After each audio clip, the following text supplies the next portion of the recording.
Bagaimana ya rasanya jika sebuah negara yang baru saja lepas dari kekuatan asing ternyata langsung jatuh ke tangan kekuasaan asing lagi?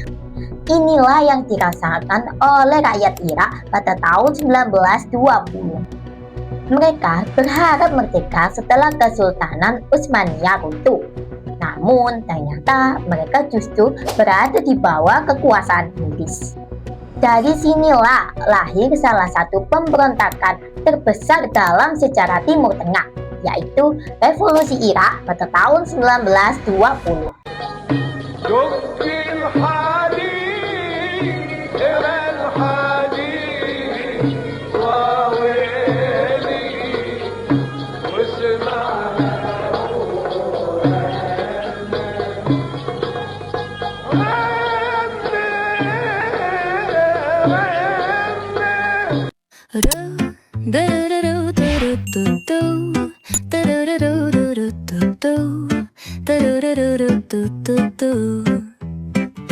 The sun is shining bright.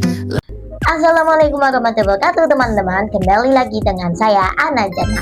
Bagaimana kabar kalian? Semoga kalian sehat selalu ya.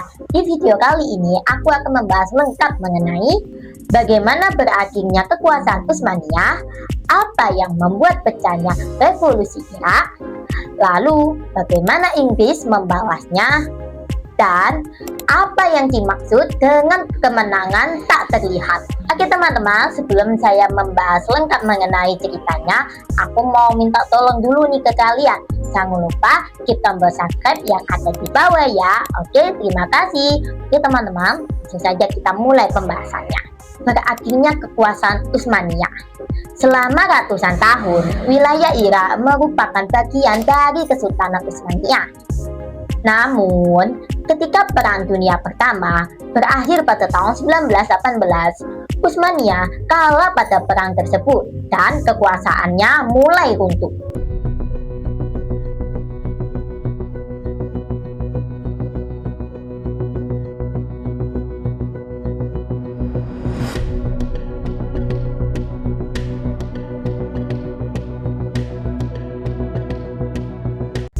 Di sisi lain, Inggris dan Prancis telah lebih dulu membuat sebuah kesepakatan rahasia yang dikenal sebagai Perjanjian Sykes-Picot.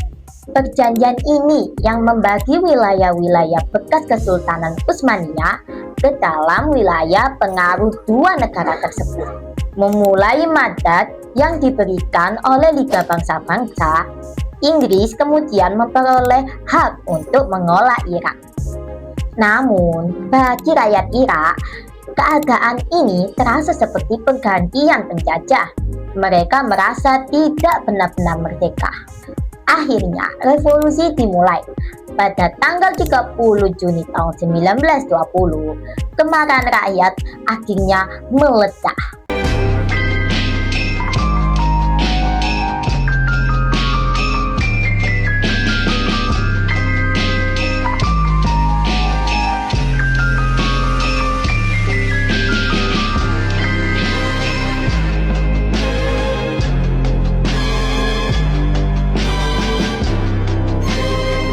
Pemberontakan dimulai di wilayah tengah Irak, lalu dengan cepat menyebar ke berbagai daerah. Yang membuat revolusi ini begitu istimewa adalah persatuan rakyatnya, ulama Syiah, pemimpin suku Sunni, hingga berbagai kabilah Arab yang sebelumnya memiliki perbedaan, untuk sementara melupakan perselisihan tersebut. Irak harus menjadi negara yang bebas dan diperintah oleh rakyatnya sendiri. Namun, Inggris tidak tinggal diam. Pada awalnya, pasukan Inggris cukup kewalahan menghadapi perlawanan rakyat Irak. Beberapa wilayah berhasil direbut oleh pemberontak.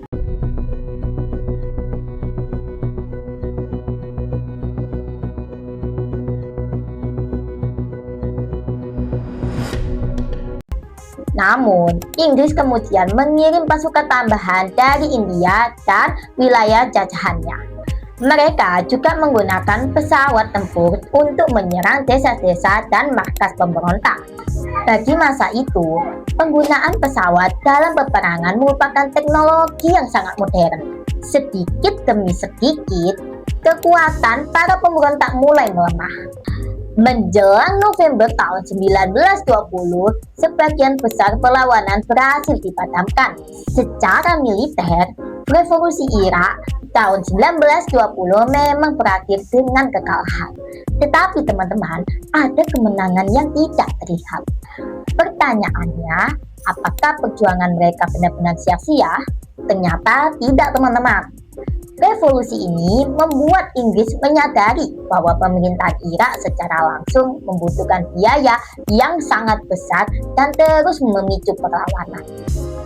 Akhirnya, pada tahun 1921, Inggris mengangkat Faisal I sebagai Raja Irak dan membentuk Kerajaan Irak.